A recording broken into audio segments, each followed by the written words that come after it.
Hey, you guys. Thanks for watching. So, you might know that I just turned 30, or you might not. Surprise.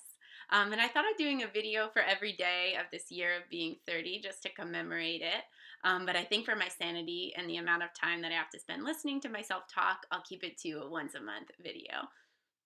So, for this month, April, my birth month, I wanted to share the biggest change in the way that I think that's happened in the past 1 to 2 years. And I'll start it with a story. So in October, I went home to upstate New York, and that was the last time I was visiting my dad's house. We were hanging out watching TV with my family, and 60 Minutes was on. And there was a guy being interviewed. Hopefully, I'm telling this story right, but I know he was in prison for a long term sentence and maybe even a life sentence. And he believed that he'd been wrongfully accused of his crime. So during his time in prison, he visited the library like a shit ton and taught himself law so well that eventually he was able to serve as his own defense attorney and get himself out of prison. So it was a really cool story. And my stepmom and my dad were talking about it during the commercials and then after the show ended. And my dad was of the view that this guy must have had some innate intelligence or an inherent ability that gave him the power to propel himself to go to the library and learn this material and eventually have the talent to be a successful defense lawyer. Like, not anyone could have done this. This guy was special. And that just caused a huge light bulb to go off in my head. Like, this is the mentality that I've grown up to believe. That we all have an inherent set of skills that we're naturally good at, and those are the only skills that we can expand upon and get better at as we grow up. And that's called a fixed mindset. It means that we're either intelligent or we're not, and that's that, or we're good at this and not good at another thing, and we can never change that. And that's an idea that's really been blown to bits for me in the past year or two. It started with my first year of AmeriCorps. I was working in an elementary school with kindergarten, first, and second graders. And the kids I was working with had already been labeled by the school as below the reading level for their grade. So that means that a lot of them were on target not to move on to the next grade or even eventually not to graduate from high school and go to college.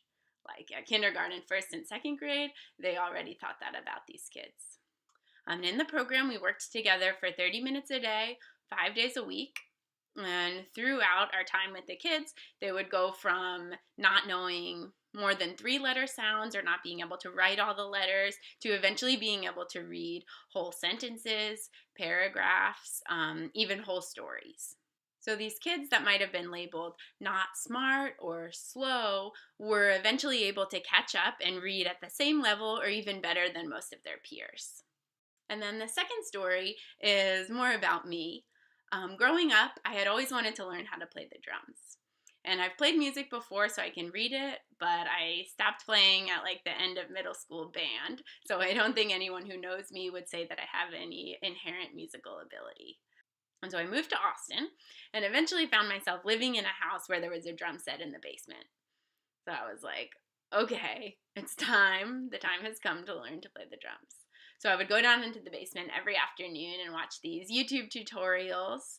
And if you've ever learned how to play an instrument, especially the drums, when you first start out, it's a mess. You're like, whose arms are these and whose legs? And I was trying to learn to play Seven Nation Army by the White Stripes, which is like said to be one of the easiest drumming songs. And I read one of the YouTube comments that was like, oh, if you need a tutorial to learn how to play this song, you might as well give up on drums altogether. So that didn't feel good to read, but I kept at it. And then side story, one day one of my neighbors came to the window and he knocked on the glass and was like, hey, drummer, come outside. And I'm like, oh shit, he's going to yell at me for being too loud.